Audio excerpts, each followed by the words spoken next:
Hello welcome guys. सो ये वाले session पे हम समझेंगे डीसीएफ मॉडलिंग कैसे कर सकते हैं। प्रीवियस सेशन में हमने थ्री स्टेटमेंट फाइनेंशियल स्टेटमेंट्स जो होते हैं उसका एनालिसिस किया था और उसका फोरकास्टिंग कैसे कर सकते हैं वो भी किया था। तो वो भी लिंक मैं डिस्क्रिप्शन में रख देता हूँ। और ये जब डीसीएफ मॉडल होगा इसका पूरा टेम्पलेट जो भी होगा वो भी मैं लिंक एंड डिस्क्रिप्शन में लिंक उसका डिस्क्रिप्शन में डाल दूंगा। अभी कैसा है, एक मैं बेसिक एक टेम्पलेट या फिर एग्जांपल दिखाता हूँ कि कैसा होता है। अभी ये जो भी इंडस्ट्री होता है उसमें ये इंडस्ट्री स्टैंडर्ड वाइज डीसीएफ होता है और उसमें तीन केसेस होते हैं। एक तो कंजर्वेटिव, बेस केस और optimistic case. Conservative case you can assume कि वो थोड़ा सा बेयर जैसा होगा। स्ट्रीट केस मतलब बेस मतलब नॉर्मल ग्रोथ होगा, एक अच्छा खासा ग्रोथ होगा। और ऑप्टिमिस्टिक में बहुत ज्यादा ऑप्टिमिज्म होगा, मतलब जो उसमें बहुत ज्यादा ग्रोथ होगा। अभी इसमें पूरा स्विचेस बेस्ड होगा। ये स्विचेस से सारा मूवमेंट आएगा। अभी ये मूवमेंट कैसे आएगा मैं आपको दिखाता हूँ। ये मैंने यहाँ पर एक ग्रुप किया है एंड ये डीसीएफ है। अभी ये यहाँ पर फाइनल वैल्यू। अभी मैं फर्स्ट वन कंजर्वेटिव ग्रोथ जो है उसको एक बार दिखाता हूँ। ये फर्स्ट, सेकेंड और ये first. So if you see implied implied जो भी गेन और लॉस है इट्स अराउंड 66%, मतलब यहाँ पर नेगेटिव उसका सेल्स ग्रोथ शेयर प्राइस दिखा रहा है। अगर ये कंजर्वेटिव का अगर मैं बेस केस लूँ तो 2 2 2 2 सारे फिगर्स चेंज हो जाते हैं। ये बेस केस है, 10% रेवेन्यू ग्रोथ, तो 32% का नेगेटिव फिर भी है। Optimistic, now now you can see कि 23% अपसाइड होने का पोटेंशियल है। अभी ये कैसा रहता है, इसमें ऐसा नहीं है कि हमारा ही व्यू देना है। It depends on market. अगर मार्केट बेरिश है तो we will take bearish, market stable है तो एक स्ट्रीट केस, और मार्केट ज्यादा ऑप्टिमिस्टिक है कंपनी के रिलेटेड या फिर कंपनी का अच्छा ग्रोथ आ रहा है तो वी विल डू ऑप्टिमिस्टिक। तो ये ऐसे में होता है। तो इसमें first of all if you see क्या होता है, इनकम स्टेटमेंट बनाना है, कैश फ्लो आइटम्स है, डीसीएफ है उसके बाद, और ये सारा प्रोजेक्शंस उसमें चेंज होता है। तो ये सारे लीवर्स होते हैं और ये सब लीवर्स यहाँ पर फर्स्ट वाले जो ऊपर कॉलम्स है या फिर रो, उसमें जो मैंने स्विचेस दिए उससे वो लिंक होता है। यहाँ से सब मूवमेंट होता है। We will understand this in very detail. बहुत ही सिंपल है, इतना ज्यादा कॉम्प्लिकेटेड कुछ है नहीं। वो दिखता है complicated but it's not that much. तो एक तो डीसीएफ मॉडलिंग सीखेंगे और ये वैक कैसे कैलकुलेट करते बहुत ही सिंपल वे में वी विल ऑल्सो अंडरस्टैंड। तो जहाँ से हमने छोड़ा था मैं वहां से ही पहले डाउनलोड कर लेता हूँ, क्योंकि वहां पर थ्री फाइनेंशियल स्टेटमेंट्स तो होंगे ही जैसे कि हमने किया था। तो वो भी हेल्पफुल होगा। तो एक मिनट, स्टार्ट हो रहा है। सो पीएनजी ज्वेलर्स का ही लेते हैं। अभी डीसीएफ या फिर कोई भी मॉडलिंग करना है उससे पहले कंपनी का एनालिसिस करना भी बहुत ही इंपॉर्टेंट है। एग्जांपल कैपेक्स का डिटेल्स, डेब्ट कितना बढ़ा सकते हैं आगे जाके, उनका वर्किंग कैपिटल कैसा है, ये सब का तो बेसिक इन्फॉर्मेशन होना चाहिए। और बिजनेस का भी अगर पूरा इन डेप्थ डिटेल्ड हो तो you can change some metrics to to make the model more efficient. तो ऐसे ही एक वर्क होता है। नाउ ये वाला है, तो ये हमने पहले ही किया था। तो यू कैन सी कि ये थ्री फाइनेंशियल स्टेटमेंट का पूरा एनालिसिस हमने किया था। तो यहाँ से भी डेटा लेंगे। बस यहाँ पर एक इबिट नहीं था तो मैं एक इबिट ऐड कर देता हूँ बस यहाँ पर। बस इबिट वाला कॉलम मैं ऐड कर देता हूँ। तो E B I T, EBIT क्यों आ गया, एक मिनट। हाँ, और चेंज एंड मार्जिन भी डाल देता हूँ। तो अभी ये इबिट कैसा रहेगा, इबिटा माइनस डेप्रिशिएशन। बस डेप्रिशिएशन एंड अमोर्टाइजेशन निकाल देना है। तो ये मैंने यहाँ पर से निकाल दिया। इसको करूँगा ड्रैग। अभी चेंज निकालना है, कितना चेंज हो रहा है। ये this year divided by previous year -1। So you can see, इसको परसेंटेज में करेंगे। 2 डेसिमल चाहिए मुझे एंड मार्जिन भी सेम ही है। मार्जिन को EBIT डिवाइडेड बाय सेल्स। इससे आगे का फोरकास्ट करने में बहुत इजी होता है। यहाँ का भी रह गया था तो यहाँ का भी कर देते हैं। अभी इसको मैं परसेंटेज में कर लेता हूँ। ये ऊपर का भी हो गया, एक मिनट। हाँ, ये रहा परसेंटेज में। एंड तो ऐसे ही ईबिट ईबिट निकाल लिया, क्योंकि ईबिट का इम्पोर्टेंस है, डीसीएफ अगर करना है तो ईबिट मार्जिन तो चाहिए। अभी नाउ लेट्स स्टार्ट, बेसिक से करते हैं हम, स्टार्ट से। सो यहाँ पर मैं डीसीएफ लिख देता हूँ, डीसीएफ। एंड ठीक है, ये वाले कॉलम को कम कर देते हैं। व्यू में जाके ग्रिड लाइन्स है वो हटा देना है। एंड थोड़े आगे के लाइन्स छोड़ के मैं यहाँ पर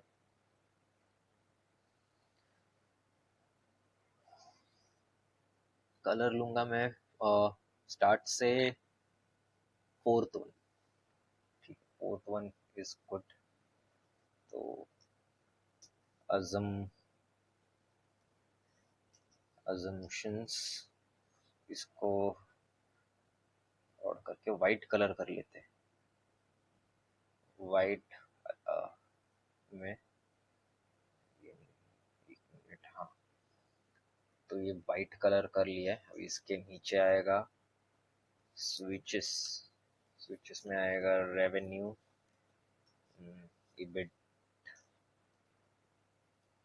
उसके बाद बैक एंड टीजीआर यानी टर्मिनल ग्रोथ रेट। इसके नीचे दो और, back and terminal growth rate.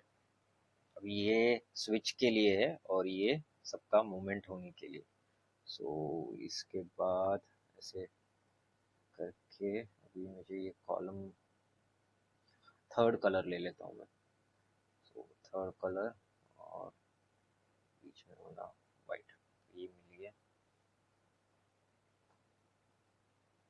वो ऐसे एक लाइन छोड़ के ये, फिर दिस। अभी ये फिर से कॉपी कर लेता हूँ इसके नीचे। एंड यहाँ पर आएगा इनकम स्टेटमेंट। तो फास्ट करते हैं, इनकम स्टेटमेंट। इनकम स्टेटमेंट के नीचे we will get cash flow statement. Cash flow statement के नीचे we will get DCF. So अभी डायरेक्ट डीसीएफ से भी कर सकते हैं, बट ये सब दो ऊपर क्यों बना रहा हूँ कि वहां से लिंक करने में इजी हो, ना कि हम डायरेक्ट फाइनेंशियल्स से ले। फाइनेंशियल्स को यहाँ पर, इस पे यहाँ पर इनपुट करेंगे और यहाँ से हम इनपुट डीसीएफ में करेंगे, तो मूवमेंट बहुत ही इजी और क्लियर हो जाएगा। अभी ना ये नीचे करता हूँ, revenue percentage,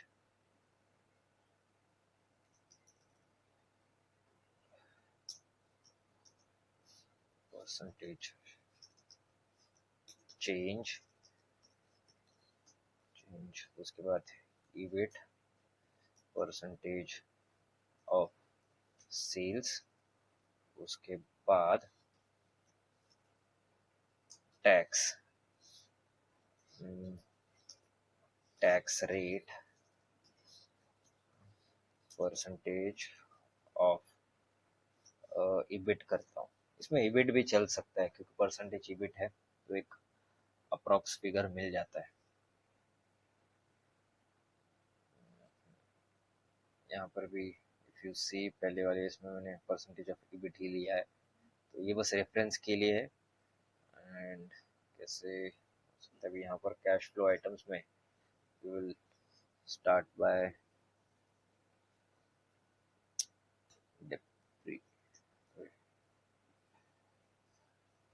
depreciation and amortization,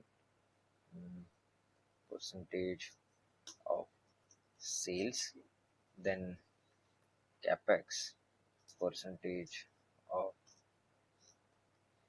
sales, then change in net working capital, percentage of sales, also percentage of change in sales. Same अभी यहाँ पर भी मैं ऐसा ही सेम कॉपी कर लूँगा। यहाँ पर एक लाइन और बढ़ा देते हैं, तो इंसर्ट कर देता हूँ मैं एक रो, और एक कलर आ गया, कलर को वाइट कर देता हूँ। तो यू कैन सी कि ये इम्पोर्टेंट। अभी यहाँ पर हमें ईयर भी लेना है, तो व्हाट विल डू, यहाँ पर 2000 में लेंगे, ना कि मार्च एंड ऑल, क्योंकि वहाँ पर कैलकुलेशन करना है, तो it will be more easy. 21 and 2 तो भी यहाँ पर तीनों को ड्रैग करते हैं।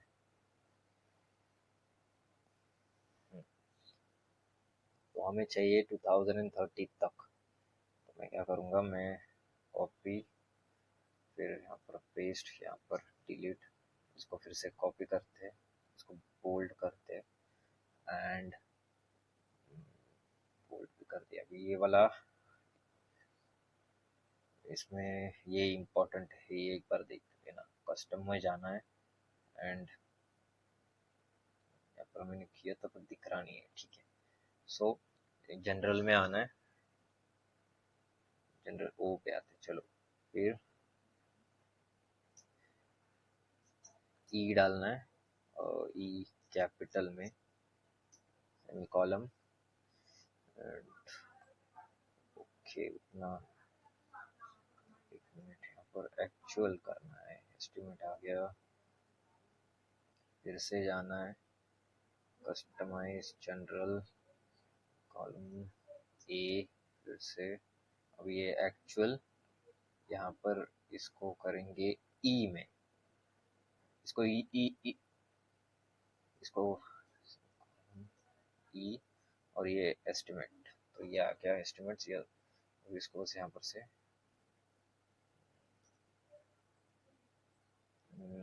और इसको यहाँ से तो ठीक है यार, देखते ड्रैग करके, नहीं इसको यहाँ से ही कर लेते। तो इसको FY25 तक,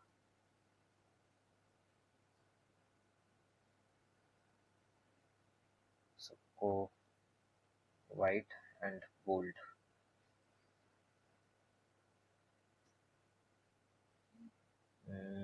FY25 तक, उसके बाद ये अभी फाइनेंशियल मॉडलिंग करना और DCF करना इम्पोर्टेंट क्यों है। बेसिकली क्या होता है, हमारे हमने रिसर्च कर लिया, अभी रिसर्च का एक वैलिड प्रूफ होना चाहिए कि इसका करंट वैल्यूएशन कितना है। एक माइंड में वो आइडिया तो रहता है कि बिजनेस का वैल्यूएशन कैसा है, क्या है, पर उस वो प्रूफ होने के लिए हमें DCF होना चाहिए, एक इंट्रिंसिक वैल्यू मिल सके, एक फेयर वैल्यू ऑफ बिजनेस मिल सके। तो DCF का यही मीनिंग है, that we are calculating future cash flows, उसको प्रेजेंट में कैलकुलेट करेंगे, और फिर उसको एडिशन करेंगे, टर्मिनल वैल्यू निकालेंगे, टर्मिनल वैल्यू का प्रेजेंट वैल्यू निकालेंगे, फिर वो present value of terminal value plus जितना भी कैश फ्लो मिला है उसको एडिशन करके we will get equity value. तो ये जो भी बिजनेस का आगे जाके एंटरप्राइज वैल्यू होने वाला है, that will calculate we will calculate now. तो ऐसा उसका होता है, ये प्रूफ के साथ होता है, तो वी कैन प्रेजेंट कि हाँ ऐसा चेंजेस है। तो यहाँ पर रेवेन्यूज में आके, पर रेवेन्यू में 28 तक किया है, तो मैं 28 तक कर लेता हूँ। अभी परसेंटेज चेंज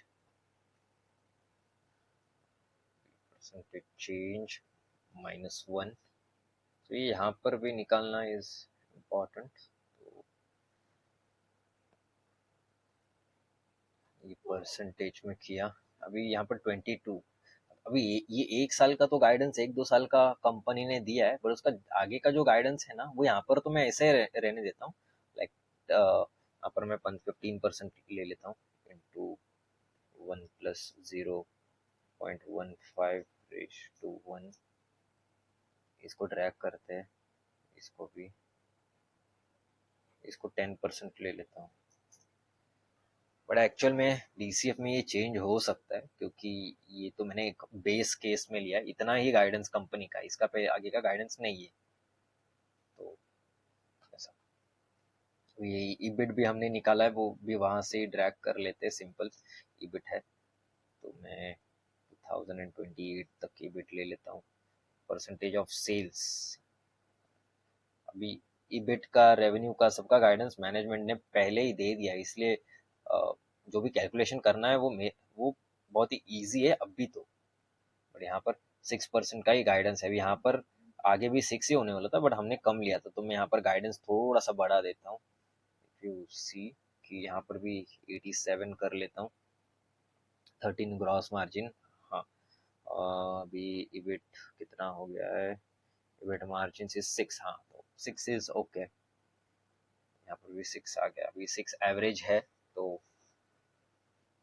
मैं भी ये 6% ही ले लेता हूँ। 6% इक्वल टू ये 6%, तो इसको भी ऐसे ही लेंगे इंटू 6, और ये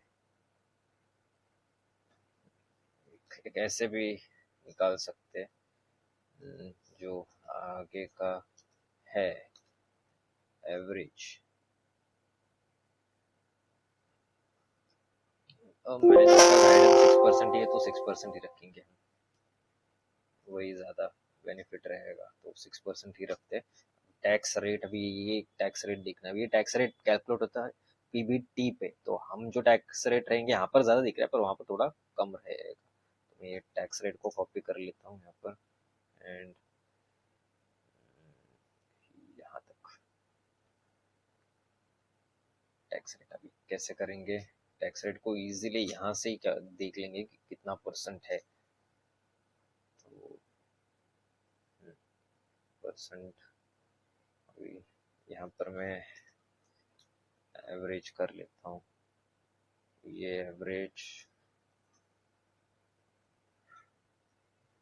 23% का टैक्स रेट है, तो ये होना चाहिए इसका ईबिट का, इंटू 23%,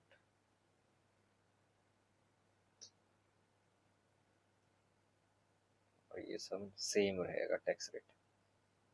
तो थोड़ा वहां पर पैट में डिफरेंस आने का चांसेस है, बट क्योंकि टैक्स रेट अभी ने ये किया है, ठीक है इतना। इसके बाद cash flow. Now cash flow, ये डेप्रिसिएशन एंड अमोर्टाइजेशन, डेप्रिसिएशन तो है यहाँ पर, इसका भी परसेंटेज देखना पड़ेगा कितना है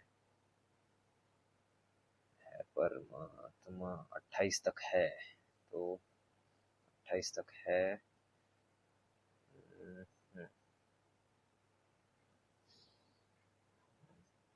ठीक है, परसेंटेज ऑफ सेल्स देखते हैं, यहाँ पर यहाँ से निकालते हैं।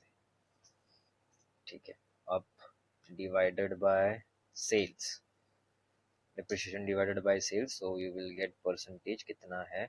इसको मैं परसेंट में निकालता हूँ, बहुत कम है, इसका एवरेज करेंगे तो भी बहुत कम आएगा।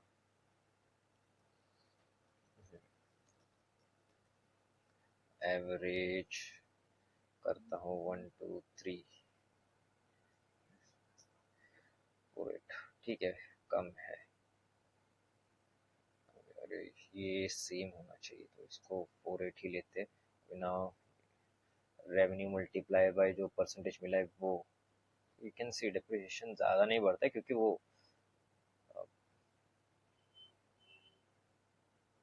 स्टेबल अमाउंट पे इंक्रीज हो रहा है। नाउ कैपेक्स जनरली यहाँ पर माइनस में होगा, सो हमें यहाँ पर प्लस में लाना है, तभी वो फॉर्मूला हम इनपुट कर पाएंगे। तो फाइनेंशियल्स में जाता हूँ मैं, कैश फ्लो में, एंड तो ये रहा cash flow from investing activities, minus किया था यहाँ पर, तो ये माइनस माइनस प्लस हो जाएगा।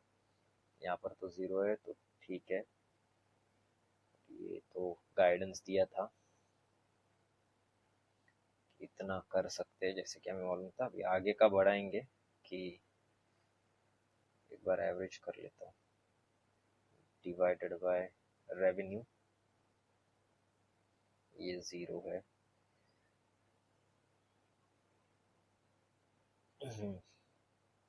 5 5 भी सेम। एंड नाउ रेवेन्यू का 55%, कंट्रोल सेट, इसको ड्रैग करते। चेंज इन वीसी, अभी ये भी माइनस में ही है, ये भी हमें प्लस में चाहिए। तो यहाँ पर चेंज इन वीसी का एक होना चाहिए था, 1 मिनट, नहीं है तो वो बना लेते। अब ये इन्वेंट्री करंट पेएबल, जैसे कि हमने ये 4 में बोला था, यहाँ पर ही ज़्यादा है जो भी वर्किंग कैपिटल है। यहाँ पर एक रो डाल देता हूँ मैं कॉलम में विथ, इसका चेंज करना पड़ेगा क्योंकि यहाँ से ही होता है। तो इसको मैं पहले, ये तो सेम वर्किंग कैपिटल का ही है, बस इसको मैंने सम किया, operating profit before working capital और वर्किंग कैपिटल को ऐड किया, ये सेम ही रहेगा। यू सी यहाँ पर बस एक चेंज इन वीसी डाल दूंगा, तो इसको भी टोटल करना है यहाँ से, सम 4 कॉलम का टोटल। सो बस एक बार क्रॉस चेक कर लेना कि राइट है या नहीं। अभी FY25 में माइनस 954 करोड़ हुआ था। सो FY25 में एक minute, change in working capital, ये रहा माइनस, एग्जैक्ट परफेक्ट। सो ये यहाँ पर बाकी सब में पैसा फंस रहा है, बस एक बार ही वो रिमूव पैसा आया था। तो हमें क्या करना है, इसको 2020 में जाके यहाँ पर इनपुट, और फिर इसको मैं ऐसा ड्रैग करूँगा 28 तक, 28 तक ड्रैग किया। अभी percentage of sales divided by this, इसको भी ड्रैग करेंगे, एक ही मिनट, ड्रैग परसेंटेज। तो थोड़ा ही है रेवेन्यू के कंपैरिजन में। अभी ये एक है percentage of change in sales, कितना वर्किंग कैपिटल है उसमें, you will find, divide revenue, ये साल का कम minus previous year, bracket close.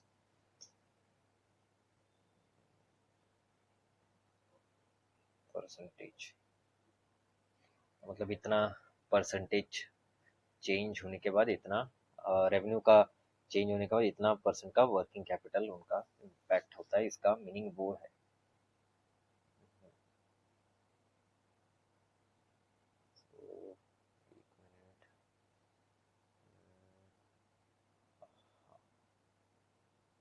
Divided by this year M,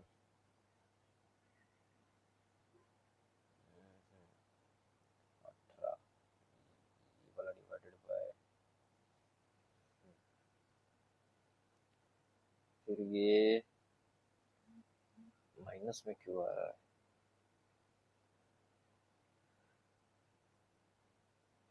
हाँ यस यस यस, यहाँ पर भी माइनस साइन चाहिए था क्योंकि हमें चेंज इन वर्किंग कैपिटल भी प्लस में चाहिए।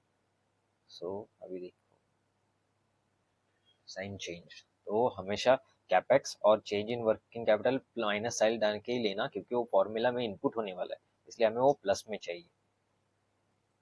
सो अभी परसेंटेज ये कितना है, इसका एवरेज निकालते एक बार।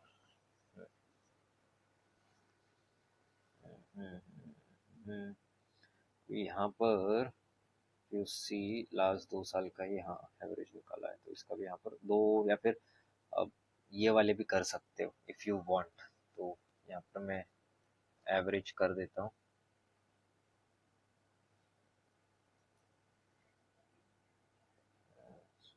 एवरेज का स्पेलिंग गलत हो गया, ठीक है, 3.63, तो नहीं सॉरी 3 इयर्स चाहिए। सो 3 इयर्स का 2.55 एवरेज आया है। तो अभी इसमें मुझे थोड़ा सा ज़्यादा लग रहा है कि 2 पॉइंट मैं 2% करता हूँ, क्योंकि मैंने पूरा ये रिसर्च किया है, तो 2% आगे जाके हो सकता है। तो आई विल कीप 2%। अभी ये रेवेन्यू का 2% इंटू दिस, अभी थोड़ा सा इम्प्रूवमेंट आएगा आगे जाके, वी विल सी कि कैसा इम्प्रूवमेंट आता है। एंड ये तो वैसे ही ड्रैग करूँगा, यहाँ पर एक कॉलम ज़्यादा है तो इसको डिलीट कर देते। आगे जाके थोड़ा इसमें फॉर्मेटिंग भी करेंगे। I will give the details of formatting कैसे करना है। यहाँ पर से मैं रेवेन्यू वैसे ही ड्रैग कर लेता हूँ। ये DCF का भी ये इम्पोर्टेंट है, यहाँ से 25 तक कर लेता हूँ and divided by this -1।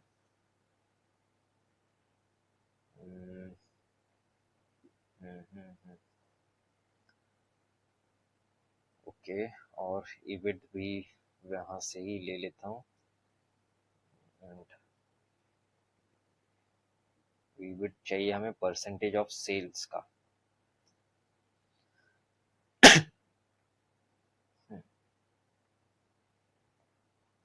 Guidance 6% का है तो वो भी देख लेंगे। टैक्स रेट तो यहाँ पर दिया है, tax rate percentage of EBIT।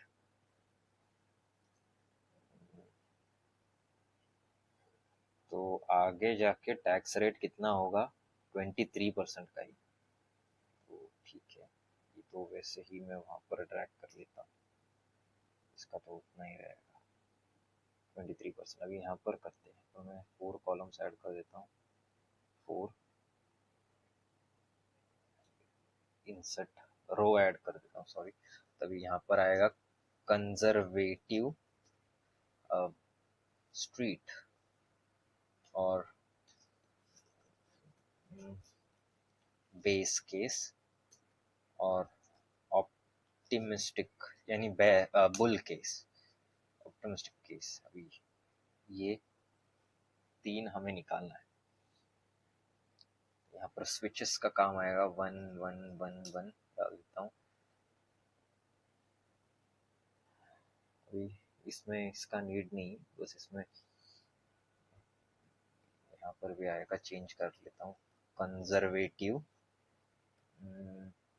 यहाँ पर स्ट्रीट स्लैश बेस, यहाँ पर ऑप्टिमिस्टिक। तो बस रेवेन्यू चाहिए हमें, गाइडेंस 2030 तक कर रहे हैं ना, तो 30 तक गाइडेंस, यहाँ पर भी 30 तक। यहाँ पर आएगा 26 का दिया है तो हम 27 से निकालेंगे, तो 27 का रेवेन्यूज क्या हो सकता है, we will try to find out that. और यहाँ पर 2030 का बेयर केस में क्या आ सकता है, एक इबिट का भी आना चाहिए। इबिट का गाइडेंस क्या हो सकता है, 27 का, तो ये इससे में होगा। ये भी सेम इधर कॉपी कर लेते हैं।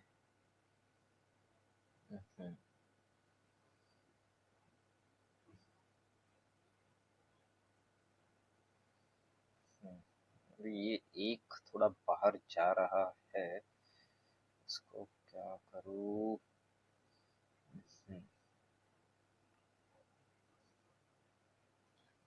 काम करता हूँ, फॉर्मेटिंग में थोड़ा चेंज हो जाएगा, नहीं तो Ctrl+C और यहाँ पर ट्राई करते हैं Ctrl+V। नहीं, पूरा पूरा फिर से करना पड़ेगा, रहने देते फिर ऐसे ही। अभी यहाँ पर तो कर लिया है। अभी ये सारा स्विचेस है, यहाँ पर वैक आएगा। अभी बुल कंजर्वेटिव में कितना ग्रोथ हो सकता है, अभी ये ग्रोथ मैं ज़्यादा दिखा रहा हूँ क्योंकि वो परसेंटेज में ये होगा, कम हो जाएगा वहाँ पर। सो FY20 इसका मैं 10% ले रहा हूँ, 30 में, बेयर में 8% एंड यहाँ पर ऑप्टिमिस्टिक में वी विल टेक 15%। यहाँ पर 110% लेता हूँ। अभी इबिट का भी सेम लेते देखते एक बार, इबिट का भी सेम लेता हूँ 110%। ठीक है, इबिट का भी सेम परसेंट बैक, ये सब हो गया। नाउ अभी क्या कर रहे थे हम, DCF अभी ये वाला चालू। तो ये 26 का तो ग्रोथ रेट मैं वैसा ही लूंगा, क्योंकि जो भी एनालिस्ट रहते हैं वो जो आगे का 1-2 साल का अच्छे से गाइडेंस दे देते, क्योंकि मैनेजमेंट के साथ ज़्यादा उनका कनेक्शन रहता है। तो ये वहाँ पर आएगा 20%, और उसके आगे भी 20% ले लेता। अभी 30 का, सॉरी ये नीचे आएगा।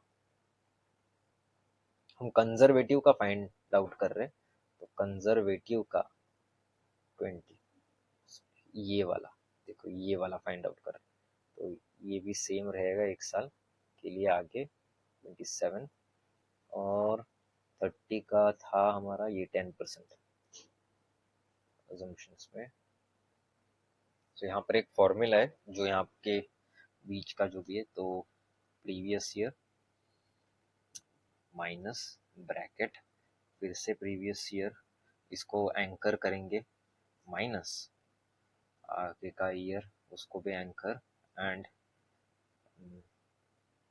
Divided by bracket last year anchor minus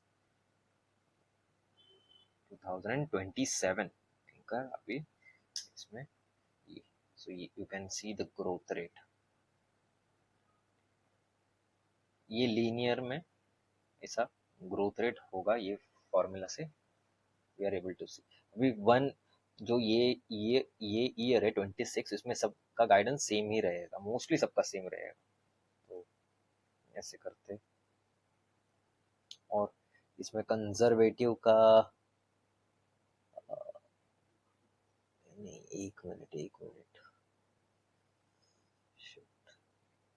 नहीं, ये कंजर्वेटिव का हमें ये करना था,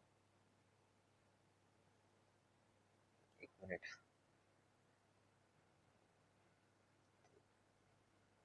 ये डिलीट करता हूँ मैं यहाँ पर, क्योंकि जो भी गाइडेंस दिया है ये सारा स्ट्रीट बेस लेवल का गाइडेंस है, तो हमने थोड़ा ऊपर कर दिया था। फिर अभी कंजर्वेटिव का भी सेम, ये भी सेम, और ये भी वही है।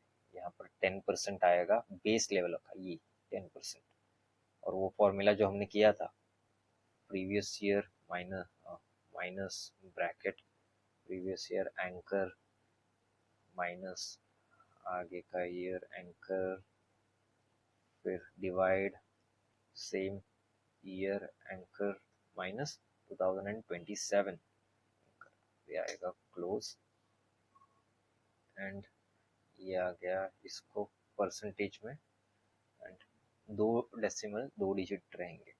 अभी ये निकालना है कंजर्वेटिव का और ऑप्टिमिस्टिक का। कंजर्वेटिव का लास्ट का क्या होगा, एक बार 2030 का, तो 8%,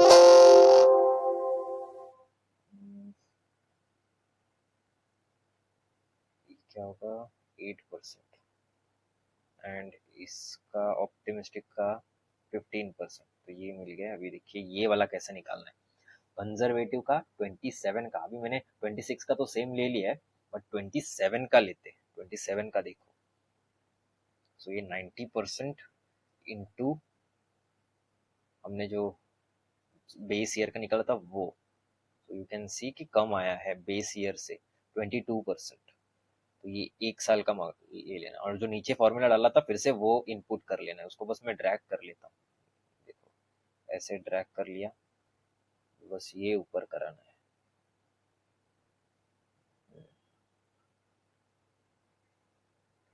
इसको बस ऊपर कराएंगे, इसको भी ऊपर करेंगे, दैट्स इट।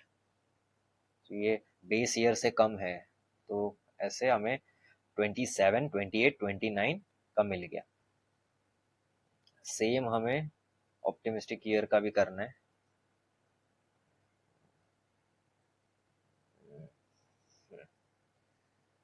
एक मिनट। तो यहाँ पर ऑप्टिमिस्टिक ईयर का 2110 आया था, इसको मल्टीप्लाई करेंगे 25 से, सो उससे ज़्यादा मिलना चाहिए हमें बेस ईयर से। सो यू कैन सी कि बेस ईयर से ज़्यादा मिला है। और ये फॉर्मूला जो किया था वो ड्रैग करेंगे। अभी फॉर्मूला के लिए सेम जैसे बोला था वैसे ड्रैग करना है ना, बेस ईयर से ज़्यादा रहेगा। सो ये ऐसा करके इसका फॉर्मेटिंग थोड़ा अच्छा करते हैं।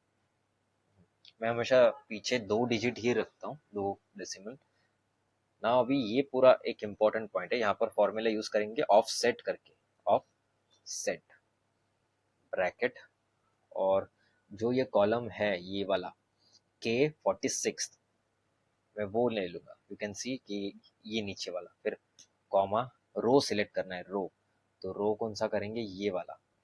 उसके बाद अभी कॉलन बोल रहा है तो 0 एंड ब्रैकेट क्लोज। तो ये 25 यानी ये कंजर्वेटिव है, वो वाला सिलेक्ट हो गया। अभी यू कैन सी कि कंजर्वेटिव। ओके, उसको एंकर भी करना था। तो ये जो 6 फर्स्ट वन है, D10, D10 को एंकर करना है। हाँ, D10 को एंकर किया। नाउ बस ड्रैग करना है। यू कैन सी कि ये फर्स्ट वन आ गया। अभी मैं थोड़ा यहाँ से ग्रुप कर देता हूँ, then it will be easy to see us. यहाँ पर डेटा पे आना है एंड ग्रुप में करना है रो। इसको मैं माइनस करूँगा, देन यू कैन डायरेक्टली सी। अभी यहाँ पर पिछले साल का revenue multiplied by bracket 1 plus this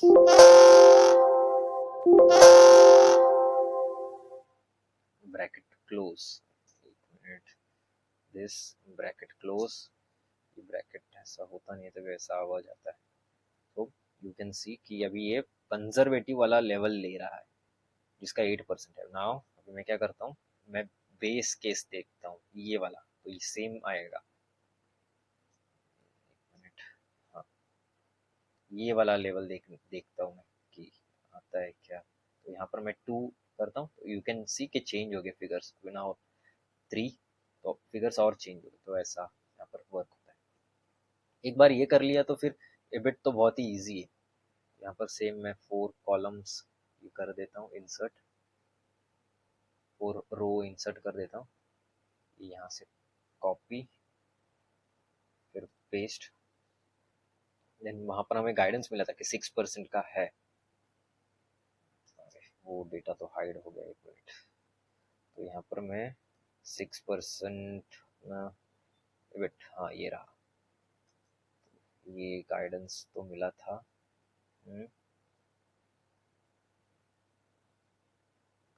6% का गाइडेंस मिला था, तो हम ये डालेंगे इसमें कंजर्वेटिव नहीं, ये डालेंगे हम स्ट्रीट वाले इसमें एरिया में। ये साल के लिए तो सेम ही रहेगा 6%, बट आगे जाके इसमें चेंज आएगा। ये साल के लिए भी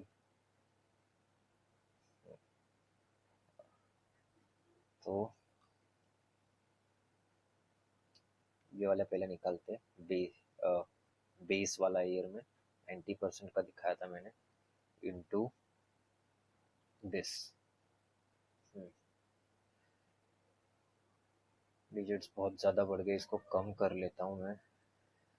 2 डिजिट ही रहेगा डेसिमल के बाद। सो इसको, ये वाले को ये करना पड़ेगा एंकर ना। फिर से पढ़ते हैं, ये ऑलमोस्ट अभी उतना ही रहेगा। एंकर तो कर लिया था। हम्म, ये वाला उतना होगा। सो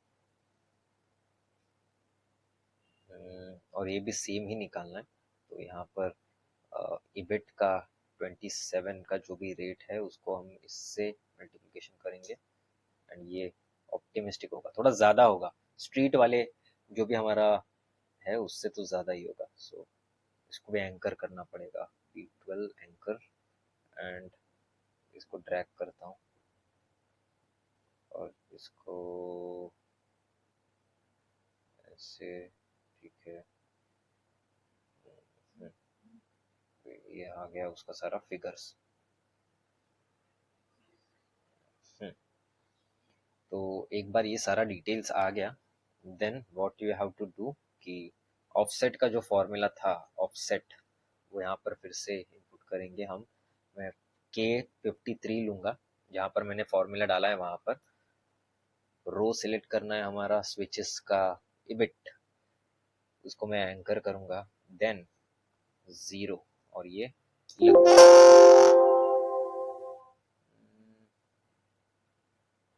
एक मिनट, कुछ तो कॉलन, हाँ एंकर ठीक से नहीं लगा था,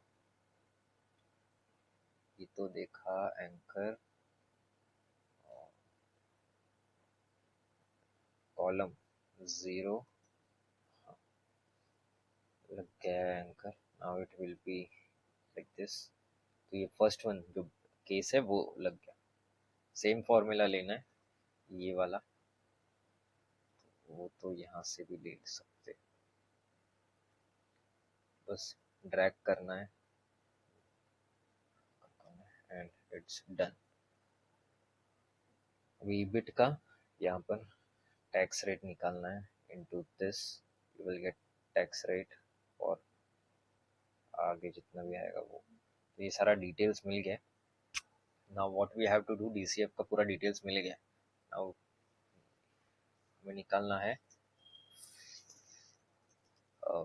EBIT आफ्टर टैक्स।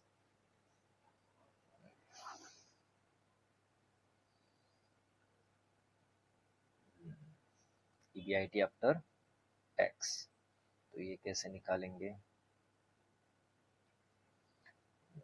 इसको, EBIT minus this, you will gate details. अभी ये होने के बाद इसको मैं डाउन अप, अभी ये वाला सब इनपुट करना है, तो इसको तो मैं बस कॉपी कर लेता हूँ।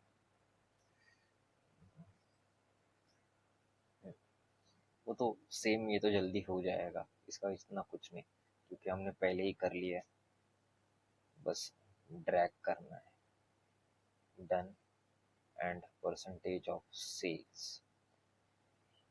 अभी परसेंटेज ऑफ सेल्स कैसा करेंगे, ये वाला जो न्यू बना है वो, क्योंकि फिर से वो चेंज होगा, सो दैट्स वाई हमने वो सब बनाया। तो ये डिवाइडेड बाय दिस सेल्स,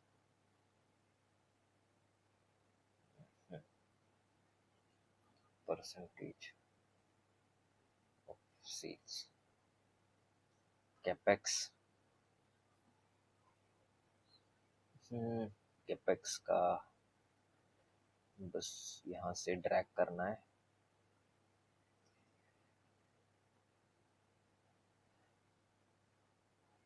एक मिनट, डिप्रिशिएशन, हाँ डिप्रिशिएशन कर लिया। कैपेक्स का भी यहाँ पर से ड्रैग करना है and percentage of sales this, so ये भी ड्रैग किया, percentage 0। Change in working capital, change in working capital ये, एंड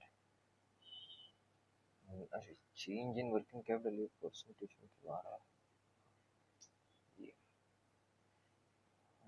ये नंबर में आना चाहिए ना कि परसेंट में। और ये भी परसेंटेज ऑफ सेल्स, अभी बस इसको ड्रैग करना है, परसेंट डिजिट बढ़ाना है, तो ऑलमोस्ट हो गया है। नाउ फ्री कैश फ्लो, उसके बाद present value of free cash flow then period discounting period. अभी ये सब करने के लिए एक तो फ्री कैश फ्लो तो निकाल लेंगे। तो EBIT after tax plus depreciation minus capex minus change in working capital, क्योंकि वो वहाँ पर हमने प्लस प्लस कर लिया था, तो इसको तो बस ड्रैग करना है। सो you will get free cash flow. अभी यहाँ पर फ्री कैश फ्लो यहाँ पर नेगेटिव में आ रहा है, बिकॉज यहाँ पर हमने बहुत ही बेस केस लिया था। हम ना यहाँ पर 2 लेते, 2 2 2। सो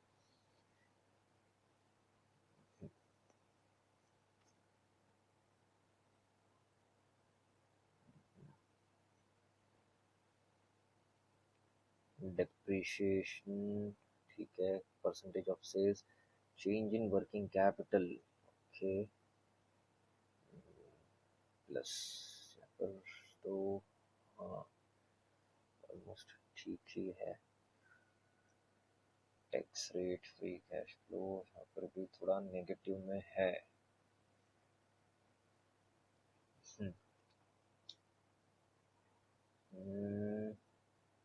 परसेंटेज ये भी हाँ अब भी समझ में आया। Yes yes yes. सो ये हमने गलत कर दिया था, ये ऐसा होगा। Okay now you can see कि ने ये वाला ले लिया था ईबिट पिछले साल का, but EBIT should be done by revenue. So अभी now you see cash flows, देखो सारे पॉजिटिव्स में, विच इज वेरी गुड। अभी free present value of free cash flow के लिए हमें वैक चाहिए। सो वैक निकालते हैं। यहाँ पर मैं लिख देता हूँ वैक। सो वैक कैसे निकालना है, पहले तो market cap, current market cap देखते कितना है। सो PNG का निकाल रहे, मैंने तो कंपनी पूरा स्टडी कर लिया इसलिए मुझे आइडिया तो है। 7220, 7220 परसेंटेज ऑफ इक्विटी, उसके बाद कॉस्ट ऑफ इक्विटी, उसके बाद रिस्क फ्री रिटर्न, बेटा मार्केट रिस्क प्रीमियम, उसके बाद डेप्ट, percentage of dept, then percentage of डेप्ट, उसके बाद आएगा cost of dept, then tax rate total, उसके बाद निकलेगा वैक। अभी परसेंटेज इसका फॉर्मूला है, डेप्ट इज अराउंड 1291। इसका मैं फॉर्मूला बताता हूँ। परसेंटेज ऑफ इक्विटी कैसा है, market cap divided by sorry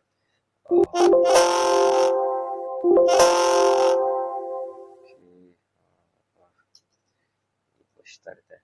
so market cap divided by plus फिर से मार्केट कैप प्लस डेप्थ। सो यहाँ पर परसेंटेज मिल जाएगा, कितना कंट्रीब्यूशन है 84।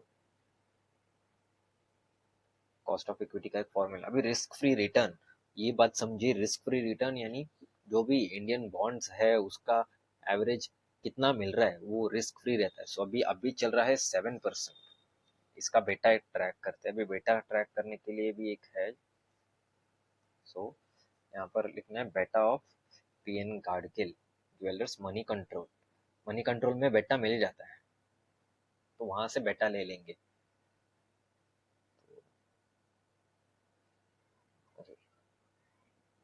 PNG ज्वेलर्स डाला तो ये क्यों आ रहा है।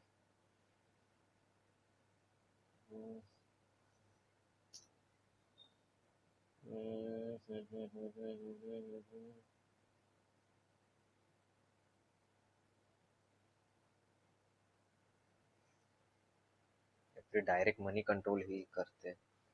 ये यहाँ से ठीक से नहीं आ रहा है। मनी कंट्रोल वेबसाइट में या फिर याहू फाइनेंस में बेटा मिल जाता है। सो कैलकुलेट कर भी सकते हैं, बट अगर इजी में फास्ट करना है पीएनजी कार्ड के लिए तो ये बेस्ट है। कि लॉगिन चाहिए।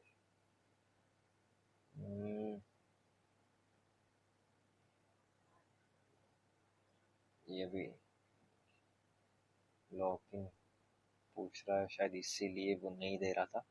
बट बेटा मुझे मालूम है, अगर आपको बेटा चाहिए तो मनी कंट्रोल में चालू करके मिल जाता है बेटा। सो मैं यहाँ पर वैसे ही इनपुट कर देता हूँ, बेटा is around 0.88। Market risk premium यानी निफ्टी का 20 ईयर्स का एवरेज इज 15। सो और रिस्क फ्री है 7। सो मार्केट में एडिशनल इन्वेस्टमेंट के लिए कितना रिटर्न्स मिलना चाहिए ये पूछ रहे हैं वो। 15 माइनस 7, 8। ये 8% ऑफ डेप्ट, ये सेम ऊपर इक्विटी का फॉर्मूला किया था वैसा ही है सेम। प्लस हाँ क्लोज कर दो। कभी कभी ब्रैकेट क्लोज करने का रह जाता है तो ये ऐसा फिर नॉइस करता है। कॉस्ट ऑफ डेप्ट, अभी ये एक अच्छा टेक्निक है कॉस्ट ऑफ डेप्ट निकालने के लिए। देखते हैं, ये मैं दिखाता हूँ। तो डेप्ट कहाँ गया, हाँ ये रहा डेप्ट। 20 से 25 तक, 20 से 25 तक है। तो यहाँ पर मैं कंट्रोल वी टेक्स्ट कर देता हूँ। डेप्ट, अभी कितना डेप्ट एक्चुअल में पे किया है वो निकालते हैं। यहाँ पर मिलेगा वो इंटरेस्ट में 20, 20, 25 ये। सो यहाँ पर ऐसे कंट्रोल वी, क्योंकि डिलीट भी करना है पूरा फॉर्मेट, नहीं तो चेंज हो जाता है। तो यहाँ पर आऊँगा interest divided by total borrowings. इनका कम ही रहेगा क्योंकि इनका गोल्ड मेटल लोन रहता है और उसमें जनरली कम ही रहता है। तो ये रहा, ये वाला नहीं लूंगा क्योंकि इसमें गोल्ड मेटल लोन का ज़्यादा ये पीछे के लूंगा। 5 years and 9.58, 9.58% is cost of debt and 20% total market cap इनका क्या होना चाहिए। फिर तो दिस नाउ बैक का फॉर्मूला ये समझ लो, ये तो बहुत ही इजी है। एक मिनट, कॉस्ट ऑफ इक्विटी नहीं निकाला हमने। कॉस्ट ऑफ इक्विटी का फॉर्मूला है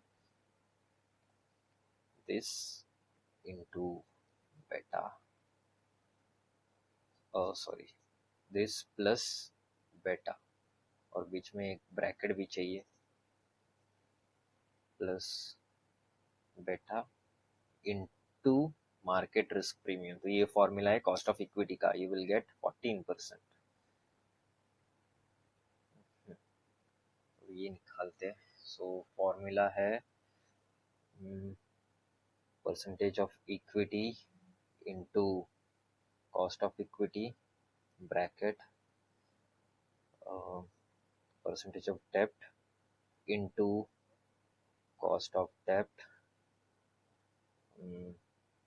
bracket close into 1 minus, sorry 1 minus tax rate. हाँ कहाँ पर तो ब्रैकेट रह गया क्लोज करने का, ठीक है।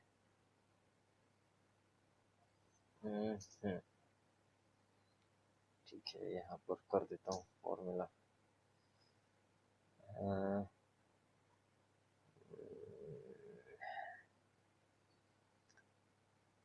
Cost of equity, percentage of equity into cost of equity, हाँ प्लस नहीं डाला है, छोटा छोटा से रह जाता है तो फॉर्मूला देता नहीं। तो 13% का बैक आया है। ये सबको डिलीट कर देता हूँ और ये बैक को मैं इनपुट कर देता हूँ यहाँ पर बेस केस में, क्योंकि वही मेरा सब बेसिक फिगर है। सो बैक यहाँ से डायरेक्ट जाएगा 13%। अभी terminal growth rate, terminal growth rate average 4.5 का है, ऐसा सब लेते।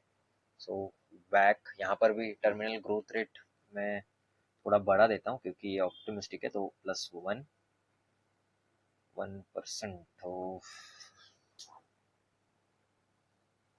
एंड यहाँ पर मैं माइनस कर देता हूँ टर्मिनल ग्रोथ रेट -0.5%, 0.5% आणि 4।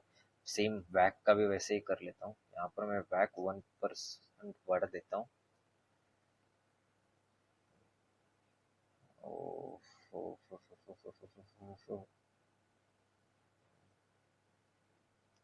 थोड़ा ज़्यादा लग रहा है, ठीक है चलेगा।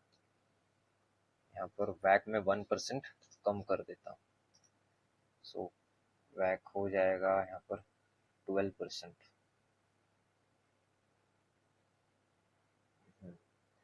अभी ये एक इम्पोर्टेंट फॉर्मूला है, इसको चूज बोलते हैं।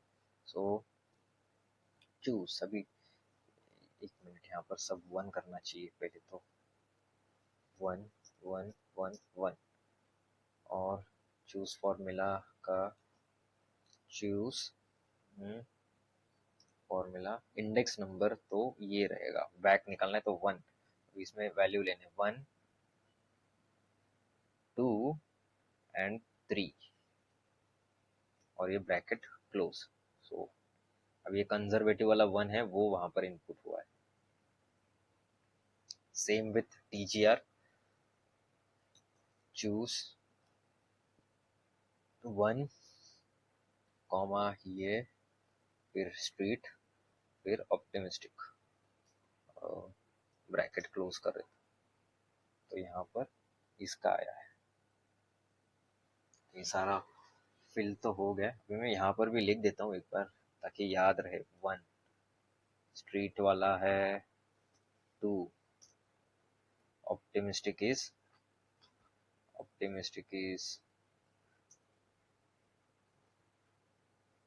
Sorry optimistic is 3। अभी ये सारा मिल गया। देन अभी हमें निकालना है free cash flow, present value of future free cash flow. इसको क्या करेंगे, इसको ना फॉर्मूला में यहाँ पर लिख देता हूँ, बैक, अभी यहाँ पर टीजीआर लिख देता हूँ तो थोड़ा इजी रहेगा। टीजीआर, कोई देखिए कैसा होता है फटाफट। समझ में आए इसलिए ऐसे कर देता हूँ, इसको थोड़ा लाइट, ताकि समझ, ओ माय गॉड, तो सब जा रहा है, ताकि फॉर्मूला समझ समझ में आए जिसका फोरकास्ट करना है। यहाँ पर F4 से सब कॉपी हो जाता है, तो F4 4 F4 F4 F4 और ये F4, ये क्यों नहीं हो रहा है? ओके, इसका नहीं हो रहा है।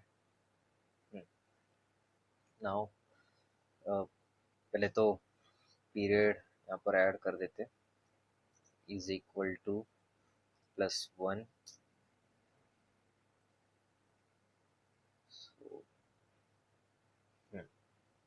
नाउ ये डिस्काउंटिंग पीरियड, इसको या फिर मिड ईयर कन्वेंशन भी बोलते हैं।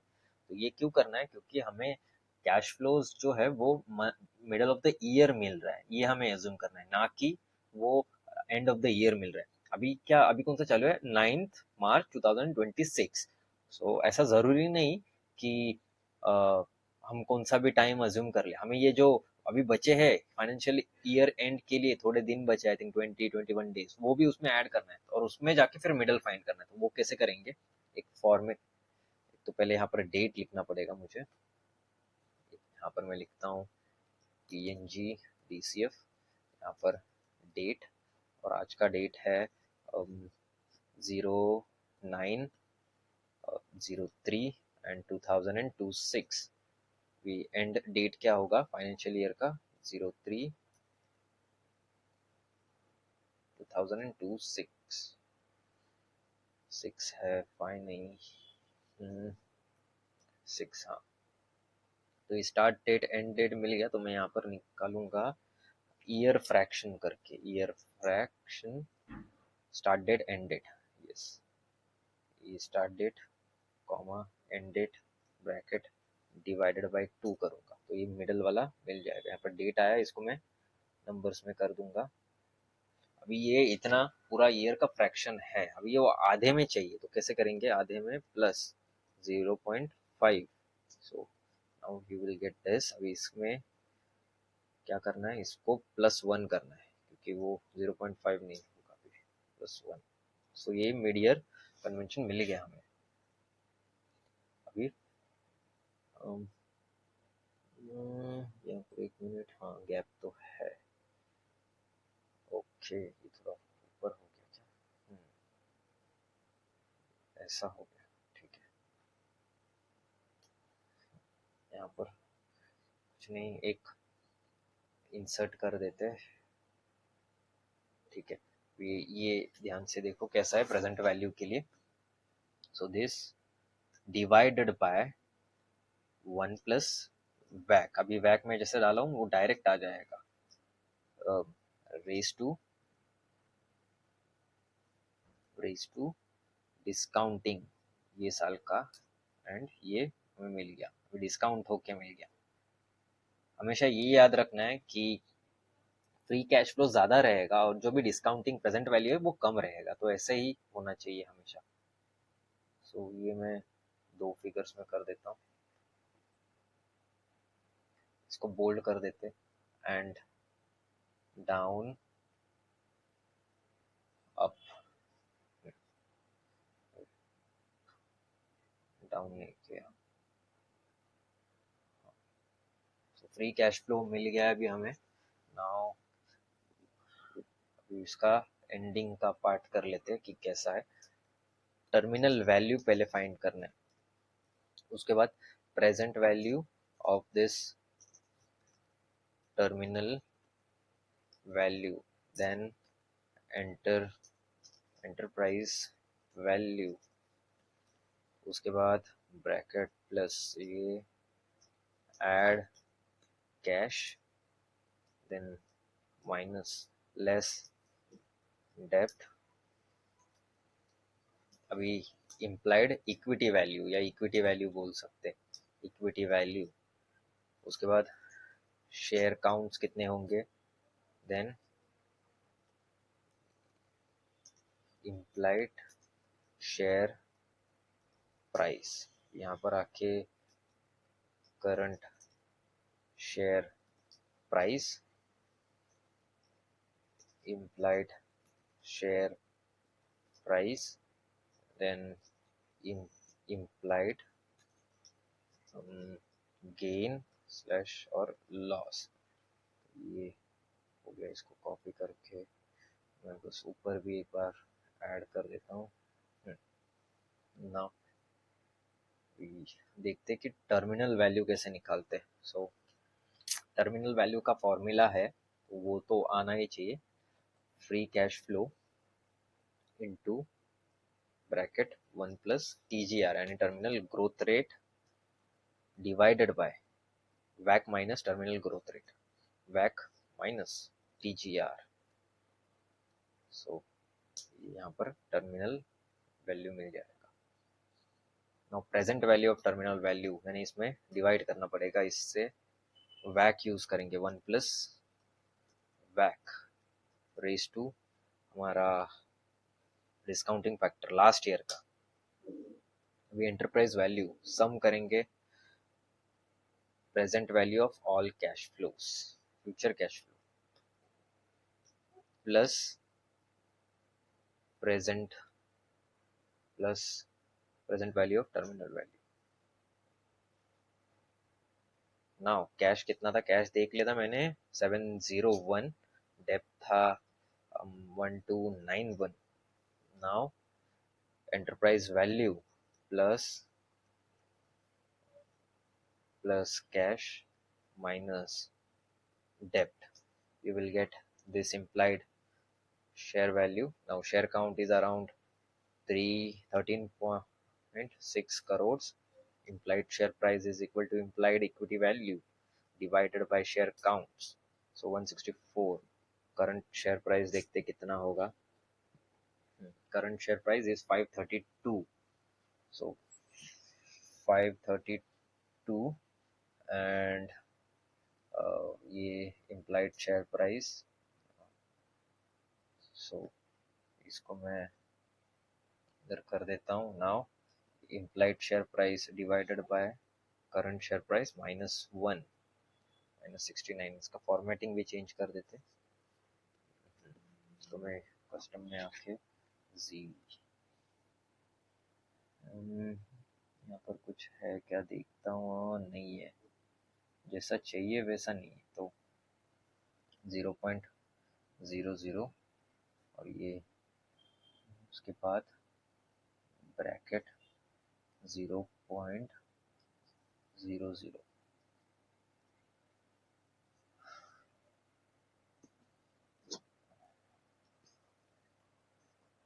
नहीं, ऐसे नहीं. फिर से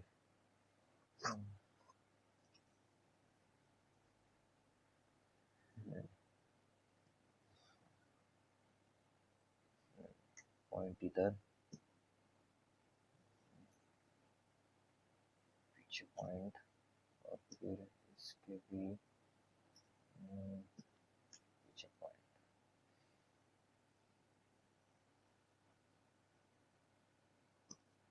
0.0.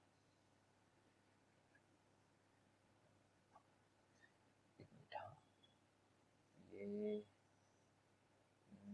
0.69 ऐसे ही काम था.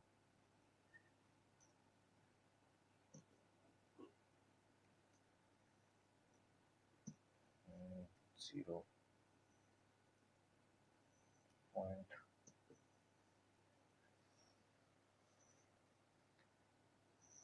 यहाँ पर तो नहीं मिल रहा है. वो कहाँ गया. 0 नहीं आना चाहिए. अच्छा हाँ हाँ हाँ, यस यस यस, समझ में आ गया. इसको ना पहले तो परसेंटेज में करते हैं, फिर इसको कस्टम में जाके 1 मिनट, फिर 0.00 ब्रैकेट 0.00.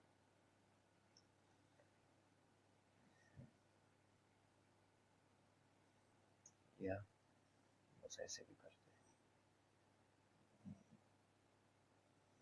हैं. ये जैसा चाहिए वैसे नहीं आ रहा है. माइनस में ही आ रहा है. 0 क्यों आगे आ रहा है.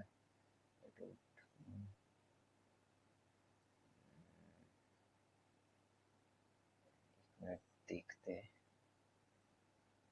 बस. तो यहाँ पर से देख लेते हैं कि फॉर्मेट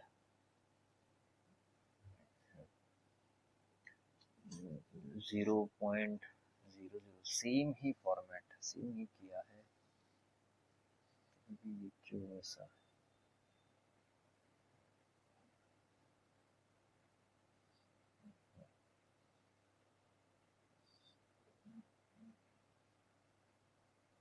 नंबर्स में करता हूँ पहले, फिर यहाँ पर आके कस्टम.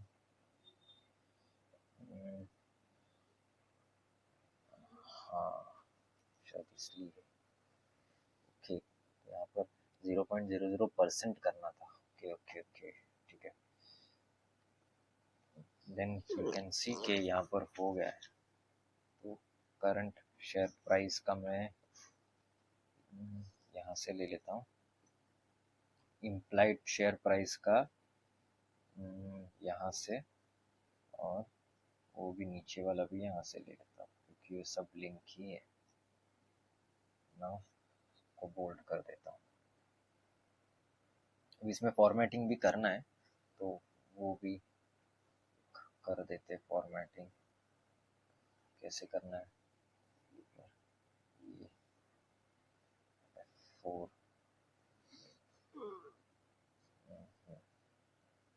और यहाँ पर भी ऐड कर देता हूँ। थोड़ा सा बैकग्राउंड करते हैं। बैकग्राउंड के लिए पहले ये देता हूँ, क्योंकि फॉर्मेटिंग अच्छा रहेगा तो देखने में भी अच्छा मिलता है और वैल्यूज भी वैसे ही मिलता है। फिर हम डिस्कस करते हैं कि कैसा है ये और ये तो ऐसा है। सो अभी ये मूवमेंट कैसे होगा वो दिखाते हैं। देखो अभी यहाँ पर -69% आया इम्प्लाइड वैल्यू या फिर इक्विटी वैल्यू पर शेयर। इसको मैं 2 कर देता हूँ, सारा मूवमेंट हो जाएगा, कैश फ्लो से लेके सब मूवमेंट। 2 पे मैंने 10% का ग्रोथ और 43 आया। नाउ जैसे ही 3 करूँगा यू विल सी 3 3 एंड 3, 11% का गेन आ रहा है। तो ऐसा है, इसमें ऐसा नहीं करना है कि हम जो सोच रहे हैं वैसा, मार्केट कैसा सोच रहा है कंपनी के रिलेटेड, वो बुल है, बुलिश है या फिर बेरिश है, तो उस हिसाब से वी हैव टू सी। अभी इसको थोड़ा सा और अच्छे से बैकग्राउंड कर देते हैं, ये सेम वाला बैकग्राउंड, क्योंकि ओके सेम F4 कर देता हूँ तो सब एक वैसा ही फॉर्मेट में आ जाएगा।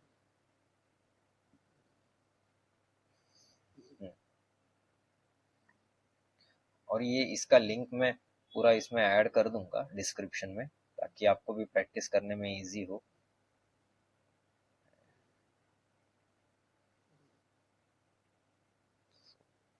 रेवेन्यू इसका थोड़ा और अच्छे से फॉर्मेटिंग करते हैं।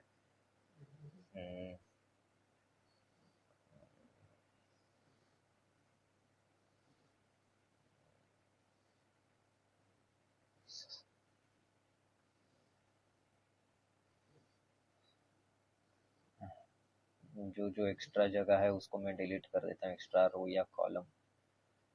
और ये वाला जो DCF का है,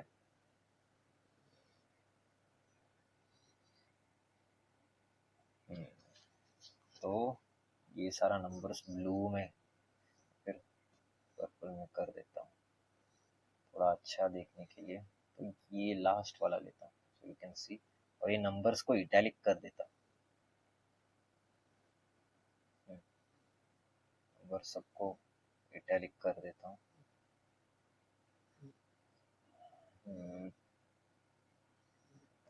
ये कैपेक्स वाला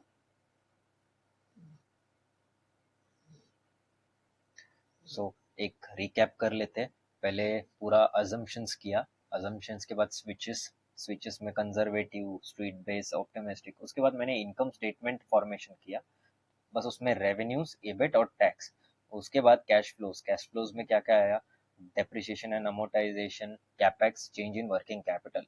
उसके बाद आया DCF का। ये DCF फॉर्मेशन के लिए ये सारा बनाना इज वेरी इंपॉर्टेंट, तो थोड़ा उसको लिंक करने में इजी हो जाए। ऐसे यहाँ से भी बना सकते हैं विदाउट एनी लिंकेज, या फिर कुछ भी एंकर नहीं किया डायरेक्ट ही ऐसा कर दे तो वो भी कर सकते हैं, बट वो अच्छा रहता है ताकि पूरा चेंज हो। तो ये अभी मैंने 3 में दिया है, तो पूरा पूरा ऑप्टिमिस्टिक वे में ये किया है।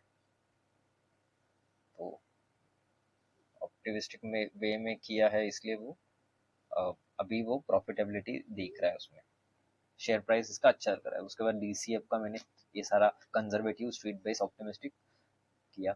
उसके बाद हमें EV आफ्टर टैक्स मिलता है,